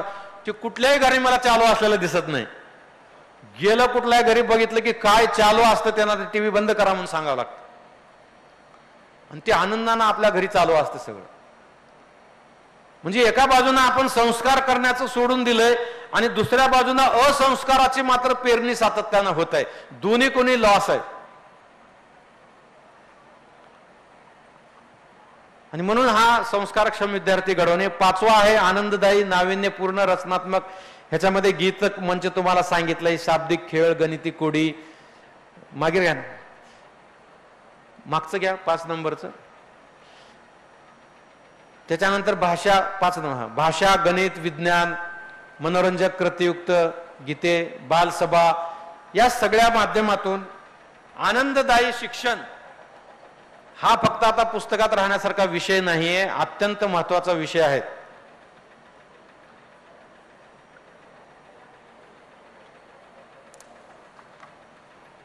तुम्ही आम्ही आनंद आणि समाधान विसरून गेलो. आनंदाच्या शोधात आपण फिरतोय. वि स खांडेकरांनी त्यांच्या एका सुखाचा शोध नावाचं पुस्तक आहे, तुम्ही वाचा. वि स खांडेकराचा देवारा पुस्तक वाचा, सुखाचा शोध वाचा, कोरंचुवद नावाची कादंबरी वाचा. त्या सुखाचा शोध पुस्तकात वि स खांडेकर एका ठिकाणी लिहितात की सुख आणि आनंद हा तेव्हाच घ्यायचा असतो जेव्हा तो मिळत असतो. जेव्हा तो आपल्याला मिळत असतो तेव्हा आपण त्याच्याकडे पाठ फिरवतो आणि वर्षभर मग आपण देवाला कोचत राहतो की मला सुख आणि समाधान मिळालेलं नाही. सकाळी उठल्यापासून झोपेपर्यंत अनेक क्षण, अनेक प्रसंग आपल्या समोर असतात, येतात. की जे आपल्याला सुख आणि आनंद देणार असतात, पण ते आपण स्वीकारत नाही. कारण आपल्या सुखाच्या आनंदाच्या व्याख्या काय झाल्यात?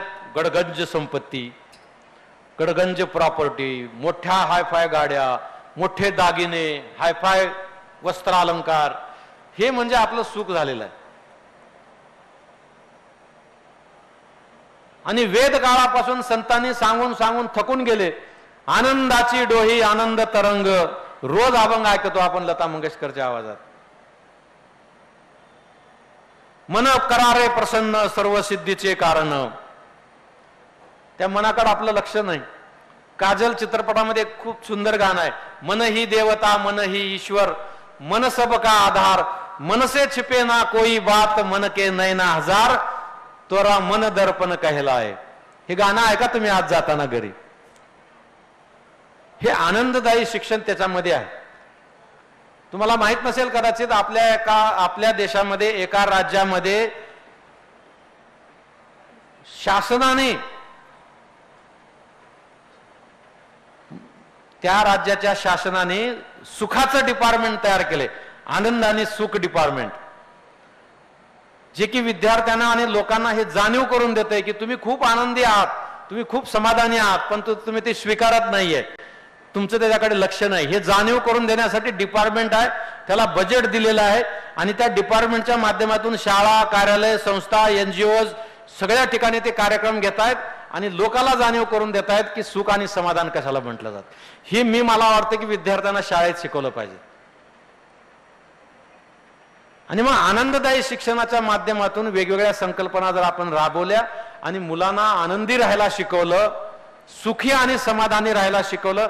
बघा, आपण स्पर्धेमध्ये उतरलो तर आपण कधी समाधानी राहू शकत नाही. अफाट जग आहे. आपण आपली स्पर्धा आपल्यासोबत केली पाहिजे, इतरांसोबत नाही. आज मला एवढं आलंय, उद्या याच्यापेक्षा जास्त आलं पाहिजे, एवढी स्पर्धा ठेवली पाहिजे. पण दुर्दैवानं आपण शेजारी कुठली गाडी आली किंवा शेजारी कुठले दागिने आले किंवा शेजारी कुठले कपडे आले, याच्यावर आपलं कॉम्पिटिशन ठेवल्यामुळं आपण आयुष्यात कधीच सुखी आणि समाधानी होऊ शकत नाही. त्यामुळे आनंददायी शिक्षण शाळेमध्ये देण्याचा एक उपक्रम ठेवलाय. नेक्स्ट घ्या. आता याच्याबद्दल मी सुरुवातीला बोललोय, हे आपल्याला घरापासून सुरू केलं पाहिजे. तुम्ही मागचे 1 वर्षाचे जर पेपर बघितले, 365 दिवसापैकी तुम्हाला 300 दिवसाच्या पेपरमध्ये अशा बातम्या दिसतील. आम्ही आता 2 वर्ष मी इथं होतो, मी DPDCतून जिल्हा परिषद शाळेला दरवर्षी 10 कोटी रुपये दिले CCTV बसवायला. पण CCTV बसून हा प्रश्न मिटणार नाही, ह्या मताचा मी आहे. कारण त्याच्यासाठी संस्कारच करायला पाहिजेत. पण दुर्दैवानं आपल्या घरी आचारसंहिता फक्त मुलीसाठी आहे, मुलांसाठी काहीच नाहीये. मुलीला सगळे बंधनं, 6च्या आत घरात आहे, असे कपडे घालू नको, तसे कपडे घालू नको, कुणी आलं तर असं बसू नको, असं वागू नको, असे ड्रेस घालू नको, सगळे बंधनं मुलीला. मुलांना का नाही? हे आता मुलींना बंधनं घालण्याचं बंद करून मुलांना बंधनं घातलं पाहिजेत. कारण मुलींना काही सांगण्याची गरज नाही, ते स्वतःच इतके ज्ञानी आणि स्व उपजत ज्ञान त्यांना असतं की त्यांना ते सगळं समजतं. म्हणून नारीला नारी शक्ती म्हटलं जातं. महिला सक्षमीकरण करायला आम्ही निघालो. महिला मुळातच सक्षम आहेत, महिलांना सक्षम करण्याची काहीच गरज नाहीये. आता संस्कार आणि सक्षम मुलांना करायची गरज आहे. आणि म्हणून घरात बंधनं घातले पाहिजेत मुलावर की तू 6च्या आत घरात आहे, तू व्यसनाकडे जाऊ नको. रस्त्यात तुला जर एकटी मुलगी कुठे दिसली तर ती तुझ्यासाठी संधी नाही, ती तुझी जबाबदारी आहे त्या मुलीला सुरक्षित घरी पोहोचून देण्याची. ही कुणी घरी सांगतच नाहीत. मुलं बाहेर गेली की मग टार्गेटपणा करतात. म्हणून हा सुद्धा विषय आम्ही शाळेमध्ये घेतोय आणि पालकांना आम्ही शिकवतोय. पालकांच्या सभा आम्ही घेतल्यात आणि त्या माध्यमातून महिलांचा सन्मान, मुलीची सुरक्षितता हा विषय सुद्धा आता जाणीवपूर्वक घेण्याची वेळ आली. कारण आता दिवस फार बिघडलेत आणि बदललेत. पण नेक्स्ट घ्या. हे कौशल्यपूर्ण आणि स्वावलंबित विद्यार्थी घडवणे आता सगळ्याला माहिती आहे. सगळेच विद्यार्थी काय आपल्याकडचे IAS IPS होणार नाहीत. आपल्या घरची मुलं सुद्धा सगळेच काही कॉम्पिटिटिव्ह एक्झाम मध्ये पास होणार नाहीत. बोटावर मोजण्या इतकंच यश त्याच्यामध्ये मिळणार आहे. आणि MPSC आणि UPSC म्हणजे काही सर्वस्व नाही आहे. अनेक संधी जगामध्ये उपलब्ध आहेत. दुर्दैवाने आपल्याकडे 10वी आणि 12वीचे निकाल लागले की अनेक मुलं आत्महत्या करतात. मागच्या 2 वर्षाचे मी इथं होतो, 2 वर्षामध्ये 22 मुला मुलीची आत्महत्या झाली. माझ्याकडे आकडेवारी, त्यांची नावं सुद्धा लिहून ठेवलेत. याच्यासाठी आई वडिलांनी वाढवलं. 12 मुला मुलींचा मृत्यू ते रील काढायला गेले डीपी साठी आणि स्टेटस साठी, धबधब्याखाली थांबले, त्या कुठं गाडी 4 व्हीलर रील काढायसाठी घाटात गेली, ऑन स्पॉट 2 मुलं मुली गेले. आई वडिलांनी रक्ताचं पाणी करून वाढवलंय, शिकवलंय, तर त्याचं काहीतरी चीज केलं पाहिजे, हे मुलांना सांगितलं पाहिजे. अपयश हे प्रत्येक ठिकाणी येणारच असतं. अपयशाला खचून जर मुलं मुली आत्महत्या करत असतील तर आपल्या संस्कार संस्कृतीचा काय उपयोग आहे? त्या मुला मुलींना जर आपण शिकवलंच नाहीये, जीवनात कसलाही प्रसंग आला तर आत्महत्याचा विचार करायचा नाही. कारण जीवन हे लढाई करण्यासाठी मिळालेलं आहे, लढा देण्यासाठी मिळालेलं आहे. हे जर आपण जाणीवपूर्वक नाही शिकवलं तर दरवर्षी 10वी 12वीच्या निकाल लागल्यानंतर तुम्हाला माझी आठवण येईल, दरवर्षी ज्या आत्महत्या होत आहेत त्या बंद झाल्या पाहिजेत. सिलेक्शन झालं नाही म्हणून आत्महत्या, आई वडिलांनी रागवलं म्हणून आत्महत्या, मार्क कमी पडले म्हणून आत्महत्या. 90% मार्क पडलेत परंतु शेजारच्याला 92% मार्क पडलेत म्हणून आत्महत्या केलेल्या मुला मुलीची उदाहरणं माझ्याकडे आहेत. हे बंद झालं पाहिजेत. त्याच्यासाठी कौशल्यपूर्ण शिक्षण आणि स्वावलंबी होण्याकरता कसा जोर देता येईल हे आपल्याला शाळेतून शिकवायचं आहे. तंत्रस्नेही IT सक्षम विद्यार्थी घडवणे. आता IT शिवाय काही होणार नाही. आपल्याला काळजी वाटते मोबाईल वापरताना मुलं मुली, आपणही किती वापरायचा. आता आम्ही शाळेत शिकवणार, आता मोबाईल टॅबला दूर करून चालणार नाही, कारण सगळं जग आता तंत्रज्ञानावर चाललेलं आहे. घरी बसून आपण जगातल्या सगळ्या गोष्टी करू शकतो. आज घरी बसून शेतकरी शेतात पाणी आणि औषध फवारणी करतोय. आज डॉक्टर विदेशात बसून त्यांच्या लॅपटॉप किंवा टॅबच्या माध्यमातून इथं औषधोपचार करतायत. मग आपल्या मुला मुलींना टॅब मोबाईल पासून दूर ठेवून कसं चालणार आहे? पण त्यांना हे शिकवलं पाहिजे की काय बघायचं, किती बघायचं, डोळ्यावर काय परिणाम होणार आहे, मनावर काय परिणाम होणार आहे, आर्थिक काय परिणाम होणार. आणि हे शाळेत याची मुक्त चर्चा झाली पाहिजेत. म्हणून आम्ही IT क्षम विद्यार्थी घडवणे हा पण उपक्रम शाळेत सुरू केलाय. त्यानंतर स्वअभिव्यक्तीस प्रोत्साहन, जे काही गुण आहेत त्यांचे त्याला खतपाणी घाला, त्याच्यात ते मोठे होतील. अनेक ठिकाणी आता तुम्ही तारे जमी पे पिक्चर बघितला असेल किंवा 3 इडियट पिक्चर बघितला असेल.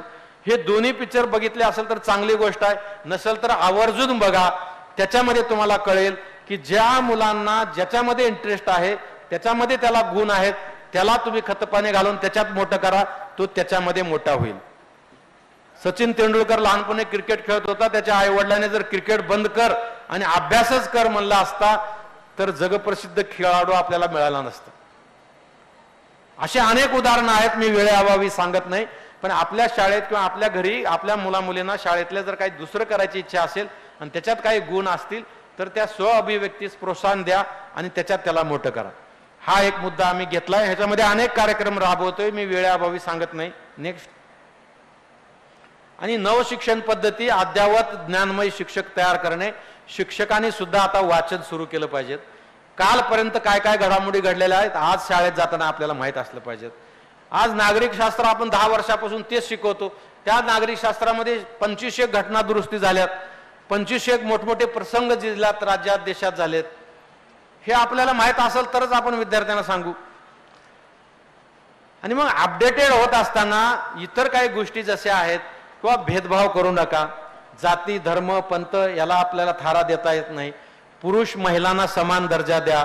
अंधश्रद्धेपासून दूर जा, श्रद्धा बाळगा, गुरुला वंदन करा. ज्या धर्मात आहे त्या धर्माचं तुम्ही आचरण करा. परंतु कुठल्याही अंधश्रद्धेला बळी पडून कुठले तरी काही लोक करतात आणि काहीतरी लोकांना भूल थापा पाडतात. आपण विज्ञाननिष्ठ असलं पाहिजे आणि ते आपण आपल्याला या पद्धतीनं शिकवलं पाहिजेत. नाहीतर जे प्रकार सध्या आपण बघतोय वाचतोय हे असेच चालू राहते. श्रद्धा आणि अंधश्रद्धा ही जाणीवपूर्वक विद्यार्थ्यांना आता शिकवली पाहिजेत. आणि विज्ञान आधार असल्या गोष्टी विज्ञानाने स्वीकारलेल्याच आपण स्वीकारल्या पाहिजेत. हे आपण पण केलं पाहिजेत आणि विद्यार्थ्यांना शिकवलं पाहिजेत. याच्यासाठी सुद्धा शिक्षकांनी त्या पद्धतीने शिकलं पाहिजेत. बहुभाषिक आणि आपल्याला मराठी, हिंदी, इंग्रजी आली, एखादी आणखी चांगली भाषा आपल्याला शिकता आली तर, कारण भाषेच्या बाबतीमध्ये काही असलं तरी जितक्या भाषा जितक्या चांगल्या पद्धतीने, आता मराठी भाषेच्या बाबतीतच कितीतरी आपल्याकडे प्रॉब्लेम आहेत. एकीकडे मराठी भाषेला अभिजात भाषेचा दर्जा मिळालाय, मराठी असे मायबोली आपण म्हणतो. ज्ञानेश्वरांनी मराठी भाषेला अमृताची उपमा दिली आहे, तरी आपल्या अनेक शिक्षक शिक्षिकांना मराठी नीट लिहिता येत नाही. हे मी स्वतः बघितलेलं आहे. बोर्डावर त्यांनी लिहिलेले शब्द मराठीचा खून करणारे असतात, मराठीचा सत्यानाश करणारे शब्द शिक्षक शिक्षिकांनी मी बोर्डावर लिहिलेले बघितलेत. काय अडचण आहे आपल्याला, आपण परत एकदा अभ्यास करू. स्वतःच्या भाषेचा एवढा अभिमान आपल्याला आहे तर चुकीची भाषा का वापरायची, चुकीची भाषा का लिहायची. मी उदाहरणासहित सांगतो. इव्हन अधिकारी कर्मचाऱ्याला सुद्धा आमच्या ऑफिसमध्ये सुद्धा जिल्हाधिकारी कार्यालयामध्ये फाईलवर इतक्या ठिकाणी चुकीचे शब्द वापरले जातात. पीक पाहणी, तो पीक शब्द हा पीकदानीचाच असतो, शेतातल्या पिकाचा कधीच नसतो. दिवाणी न्यायाधीशाला पत्र लिहिलेलं असतंय, प्रति मान्य दिवाणी न्यायाधीश. तो दिवाणी शब्द तो दिवाणी न्यायाधीशाचा नसतोच, तो हिंदी चित्रपटातल्या गायक दिवानी दिवाना त्याचा दिवाणी शब्द लिहिलेला असतो, रस्व दीर्घ. क्रीडा शब्द, ह्याचं तर मी उदाहरणं सांगितलेत, काय काय घडलेत माझ्या बघितलेत. प्रत्येक ठिकाणी क्रीडा शब्द चुकीचा लिहिला जातो. जे क्रीडा म्हणजे रती क्रीडा किंवा सेक्स बनतात तो क्रीडा शब्द लिहिला जातो. मैदान क्रीडा सर्रास फार कमी ठिकाणी लिहिला जातो. आणि मराठीचं वर्णन आहे खूप चांगल्या पद्धतीनं. मराठीतला एक टिंब सुद्धा, ते उदाहरण आहे, तुम्ही वाचलं असेल. तो मुलगा चोरी करायचा, पकडला, जज समोर उभं केलं, शिक्षणाचा पोरगा आहे, कशाला वय वाया जाईल म्हणून त्याला म्हणले तू लिहून दे, मी तुला सोडून देतो. त्या मुलाने लगेच 1 मिनिटात लिहून दिलं, मी चोरी करणार नाही, केल्यास मला फाशी द्यावी. जज खुश, सगळे खुश. इन्व्हॉल्व मध्ये घालून कपाटात ठेवलं आणि 2 दिवसात परत तो पोरगा चोरी केला. परत त्याला उभं केलं, तेच न्यायाधीश, तेच पोलीस अधिकारी, तोच पोरगा. मग न्यायाधीश म्हणले तो आता लिहून दिलाय, चोरी केलं तर फाशी द्या, मी काय आता हेअरिंग सुनावणी काही घेत नाही, तुला फाशी देतो. तो मुलगा म्हणला सर थांबा, आधी मी काय लिहून दिले बघा. पाकिट काढलं, त्यांनी काय लिहून दिलं होतं, मी चोरी करणार नाही, असं वाचलं आपण सगळ्यांनी. पण त्यांनी काय केलं होतं, मी चोरी करणार, तिथं फुल स्टॉप दिला होता. नाही केल्यास मला फाशी शिक्षा द्यावी. आपण काय वाचलं, मी चोरी करणार नाही, केल्यास फाशी शिक्षा द्यावी. फुल स्टॉप त्यांनी चोरी करणार तिथं दिला होता. हा टिंब मराठी भाषेमध्ये अनेक ठिकाणी, जे आमच्या प्रशासनाच्या सुरुवातीला वाचलं होतं आम्ही. एक वेळेस मंत्रालयातून पत्र आलं, कॅबिनेटमध्ये चर्चा झाली, गाढव किती आहेत सर्वे करावं, म्हणजे कुंभारांना काहीतरी आपल्याला अनुदान देता येईल. तेव्हा ते टायपरायटर होते, टाईप झालं पत्र, सर्व जिल्हाधिकारी आणि जिल्ह्यातल्या आपल्या सगळ्या इंग्लिशमध्ये होतं. आणि डॉंकी शब्द लिहायचा होता, डी टाईप करायच्या ऐवजी एम टाईप झालं. पत्र गेले सगळ्या जिल्ह्यात, मंकीचा सर्वे करा. आता माकडाचा कसा सर्वे करणार. पण त्यातही महसूल विभागाचे लोक फार हुशार असतात. ती बैठक झाली, सगळे झाले, नवीन मंडळ अधिकारी तहसीलदार, एका तालुक्यामध्ये चर्चा झाली. मग ती मंडळ अधिकाऱ्यांनी लिहून आणलंय 50 घ्या, 60 घ्या, 70 घ्या. ते नवीन मंडळ अधिकारी तो घाबरून गेला, अरे मला असं कसं फिगर द्यायचं. टेन्शन घ्यायचं नाही म्हणला, सर्वे करायला आले तर मी 50 दिलो होतो पण माझे 10 तिकडे गेले म्हणायचा, आणि 60 झाले तर तिकडचे 10 इकडे आले म्हणायचं. भाषा ही अतिशय मार्मिक आहे आणि त्याच्यामुळं शिक्षकांनी विशेषतः आणि पालकांनी सुद्धा आपले अनेक ग्रंथ, मी तुम्हाला जाता जाता आवर्जून सांगतो की भगवद्गीता 100 वेळा वाचा, तुम्हाला प्रत्येक वेळेस वेगळी वाचतोय वाटेल. ज्ञानेश्वरी तुम्ही 100 वेळा वाचा, तुम्हाला प्रत्येक वेळेस. मला तर असं वाटतं की भारतात किंवा महाराष्ट्रात जन्मलेल्या माणसाने भगवद्गीता आणि ज्ञानेश्वरी वाचल्याशिवाय मरूच नाही, मरायलाच नाही पाहिजे, त्याचा आत्माच अटकला पाहिजे खाली. इतके चांगले ग्रंथ आहेत पण आपण ते सोडून देतो. गप्पा, कोण खाल्लं, कोण पिलं, कोण कोणासोबत फिरलं, कोण कुठला ड्रेस घातला, कोण कुठली साडी घातली, कोण कुठले दागिने घातलो, कोण कुणाला बोलत उभं राहिला होता. करायचे काय आपल्याला. अर्ध्यापेक्षा जास्त वेळ आपला याच्यामध्ये जातो. आणि मी स्वतः अनेक ठिकाणी व्याख्यान दिले संवाद कौशल्यावर. या संवाद कौशल्याचा रिसर्च असा आहे की दिवसभरामध्ये जे आपण बोलतो ते 70% बोलणं असं असतंय की जे नाही बोललं तर काही फरक पडत नाही. 10% बोलणं असं असतंय की जे बोलायला पाहिजे होतं पण त्या पद्धतीनं बोलायला नाही पाहिजे होतं. आवाज चढवून, डोळे वटारून, डोळ्यात चेहरा काहीतरी एक करून. 10% बोलायला पाहिजे होतं पण ते त्यावेळेस बोलायला नाही पाहिजे होतं. आपल्याला कसं अरे म्हणलं की का रे लगेच म्हणलं पाहिजे तरच आपल्याला समाधान वाटते. पण जेव्हा वाद होतो, तू मी होतो, तेव्हा जर आपण शांत राहिलं आणि नंतर जर तो आपण विषय समजावून सांगितला तर चांगला पटू शकतो. कारण अहंकार माणसाला एवढा असतो की त्याची चूक आहे हे त्याला मान्य असताना सुद्धा तो कधीच मान्य करत नाही आणि त्यावेळेस जर कोणी समजावून सांगितलं तर तो ऐकत नाही आणि त्याच्यातून भांडणं होतं. आणि 7-8% असं आहे की आपण योग्य वेळी योग्य त्या पद्धतीनं बोललेलो असतो. म्हणून मला या कौशल्यपूर्ण, आनंददायी, स्वअभिव्यक्ती या शब्दासोबत शिक्षकांनी अपडेट राहायचा जो मुद्दा घेतला त्याच्यामध्ये फक्त शिक्षकांना नाही, शिक्षण विभागाच्या अधिकाऱ्यांनी, पालकांनी, समाजातल्या प्रत्येक घटकांनी जर युवा पिढी चांगली घडवायची आहे तर या दृष्टिकोनातून प्रयत्न केला पाहिजेत आणि ते आपण सर्वांनी करावं. याच्यासाठी हे सगळं आजचा कार्यक्रम या ठिकाणी होता. हे 10 मुद्दे मी अतिशय थोडक्या वेळामध्ये, कारण माझ्या अनेक कार्यशाळा झाल्यात, 3-3.5 तासाचं हे व्याख्यान आहे, लेक्चर आहे. ह्याच्यामध्ये मी अनेक ओव्या, अनेक अभंग, अनेक घटना, अनेक प्रसंग सांगून मी पुस्तकातलं वाचलेलं आपल्याला काही सांगितलेलं नाहीये. आणि त्यामुळे त्या घटना प्रत्येकाच्या घरात आहेत, प्रत्येकाच्या गावात आहेत, प्रत्येकाच्या अवतीभोवती आहेत. अशा घटना मी सांगून हे व्याख्यान दिलंय. त्याच्यामुळं बऱ्यापैकी काम चांगलं होत आहे अशी माझी धारणा आहे. आणि जे काम होत नसेल तिथं आणखी नव्या जोमानं काम व्हावं, कारण हा उद्याचा देश आहे, उद्याचं कुटुंब आहे, उद्याचा आपला जिल्हा आहे.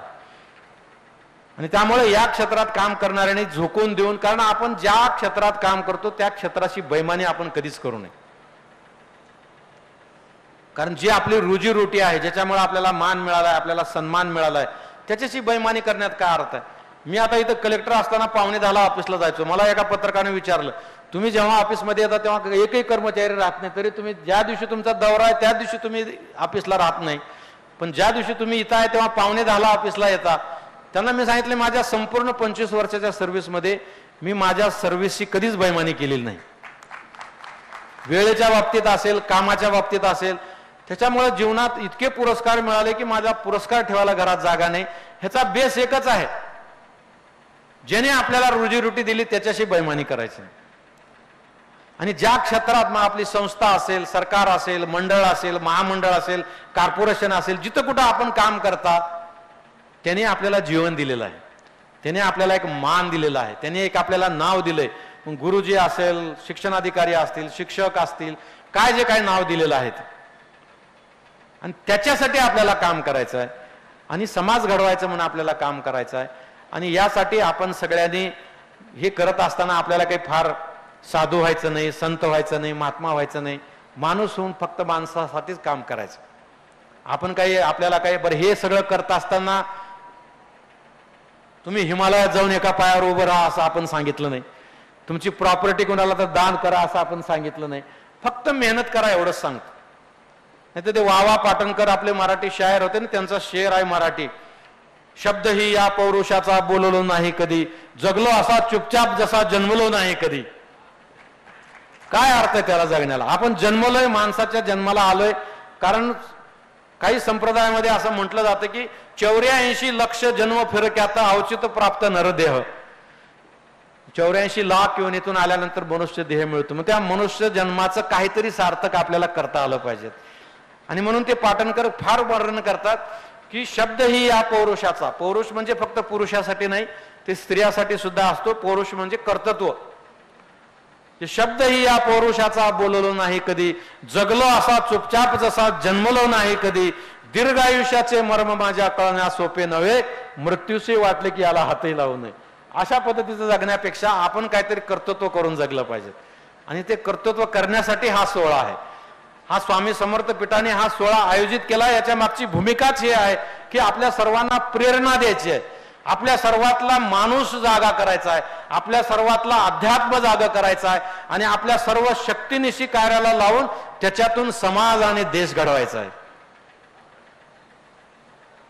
आणि हा फक्त अंडरलाईन करण्याचा, म्हणजे मी काही तुम्हाला कुठलं ज्ञान दिलं नाहीये, ज्ञान देणं इतका मी मोठा नाही, मी कुठला सल्ला आपल्याला दिला नाही, मार्गदर्शन तर मी आपल्याला बिलकुल केलं नाहीये, ती करण्याची माझी पात्रता सुद्धा नाहीये.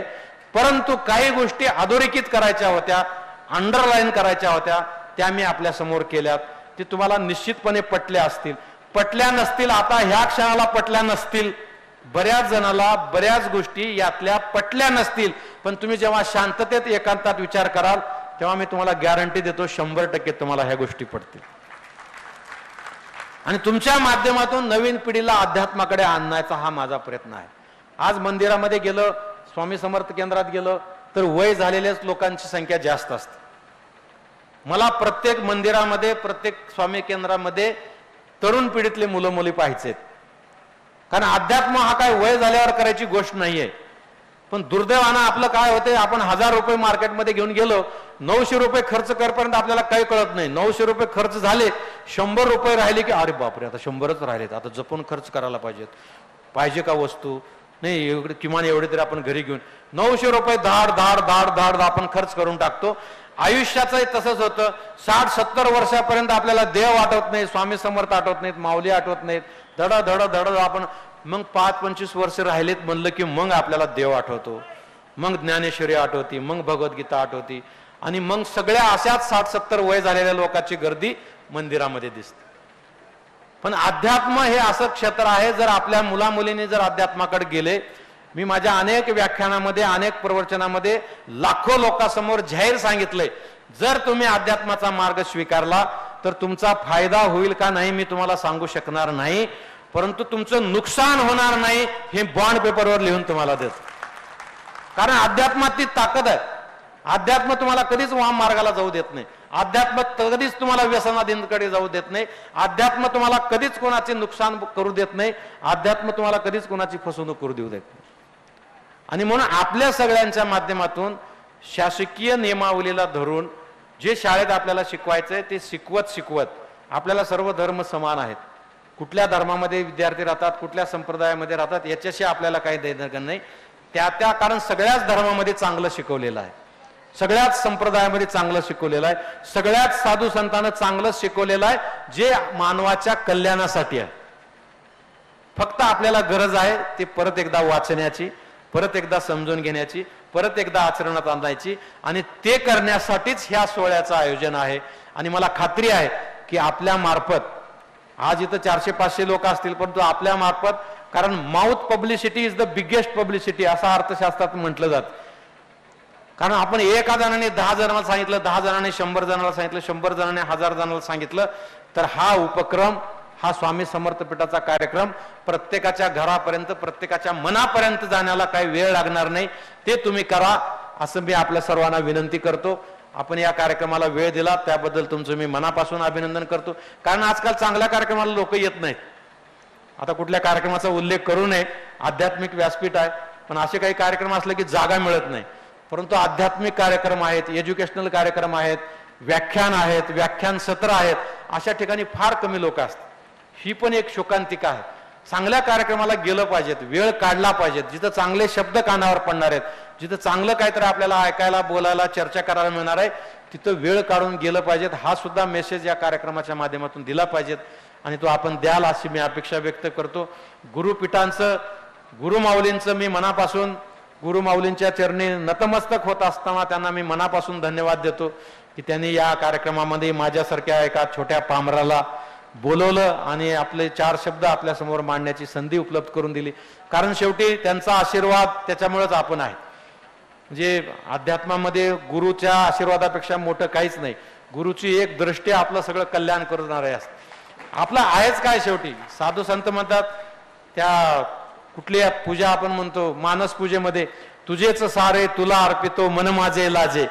आपलं काहीच नाहीये, परंतु जरी आपण आपला हेवा गवा देवासमोर जाऊन म्हणतो मला पास कर, तुला 10 नारळ देतो. अख्ख्या जगातले नारळ ज्या देवाने तयार केलेत त्या देवाला आपण 10 नारळ द्यायची प्रार्थना करतो. हे बंद झालं पाहिजे. देवाला फक्त आपली भक्ती पाहिजेत, आपली श्रद्धा पाहिजेत, आपले जोडलेले 2 हात पाहिजेत. आणि ते 2 हात मी माऊली चरणी नतमस्तक करतो. या गुरुपीठांचं मनापासून आभार व्यक्त करतो. या सगळ्या सेवेकऱ्यांनी इतकं कष्ट केले, त्या सेवेकऱ्यांनी या कार्यक्रमाचं. कुठे गेले शेखर भाऊ? त्यांची संपूर्ण टीम आहेत, आमची सगळी बरोबरचे मान्यवर मंडळी आहेत. या सगळ्यांनी इतकी मेहनत केलेली आहे. इतका कडक उन्हाळा असताना म्हणजे माझी सुद्धा झोप त्यांनी मोडलेली, इतकं परेशान केलं कामासाठी. हे राहिले ते राहिले, त्यांचा काही स्वार्थ नाही. ह्यांच्यापैकी कुणाला निवडणुकीला उभं राहायचं नाही, परंतु गुरुमाऊलींचं एक ध्येय धोरण आहे ते लोकांपर्यंत पोहोचण्यासाठी मी सुद्धा इथे एक सेवेकरी म्हणूनच तुमच्या समोर आलेलो आहे आणि हे सगळं या ठिकाणी उभं केलेलं आहे. माझ्या आपणा सर्वांना विनंती आहे, तुम्ही ह्या प्रत्येक स्टॉलला भेट द्या. तुम्हाला आता नको वाटत असेल, वेळ झाला असेल, ऊन झालंय वाटत असेल, संध्याकाळच्या वेळेत या, ऊन नसताना या, परंतु प्रत्येक स्टॉलला भेट द्या. अत्यंत मौलिक ज्ञानाचा खजिना तिथं आहे.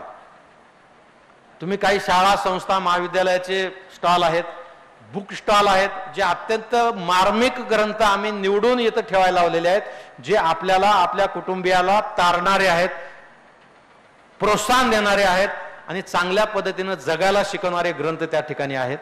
त्यानंतर शेतीचं प्रबोधन त्या ठिकाणी आहे. गर्भसंस्कार जे अतिशय महत्वाचा विषय आहे, त्या गर्भसंस्कार जे आधुनिक काळापासून ऋषीमुनीच्या काळापासून तिथं कुठेही अंधश्रद्धा नाहीये.